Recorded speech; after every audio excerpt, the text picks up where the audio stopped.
உங்களுக்கான இரவு வசனம். யாக்கோபின் சந்ததியாரே, இஸ்ரவேல் சந்ததியில் மீதியாகிய சகல ஜனங்களே, எனக்கு செவி கொடுங்கள்.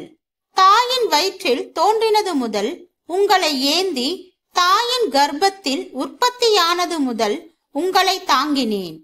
உங்கள் முதிர் வயது வரைக்கும் நான் அப்படி செய்வேன். நரை வயது மட்டும் நான் உங்களை தாங்குவேன். நான் அப்படி செய்து வந்தேன். இனிமேலும் நான் ஏந்துவேன். நான் சுமப்பேன், தப்புவிப்பேன்.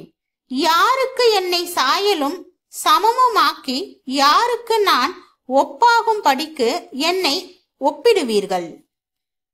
பையில் இருக்கிற பொன்னை கொட்டி வெள்ளியை தராசில் நிறுத்து, தட்டானுடனே கூலி பொருத்தி கொள்ளுகிறார்கள். அவன் ஒரு தெய்வத்தை உண்டாக்குகிறான். அதை வணங்கி பணிந்து கொள்ளுகிறார்கள். அதை தோளின் மேல் எடுத்து அதை சுமந்து அதை அதன் ஸ்தானத்திலே வைக்கிறார்கள். அங்கே அது நிற்கும், தன் இடத்தை விட்டு அசையாது. ஒருவன் அதை நோக்கி கூப்பிட்டால் அது மறு உத்தரவு கொடுக்கிறதுமில்லை. அவன் இக்கட்டை நீக்கி அவனை ரட்சிக்கிறதும் இல்லை.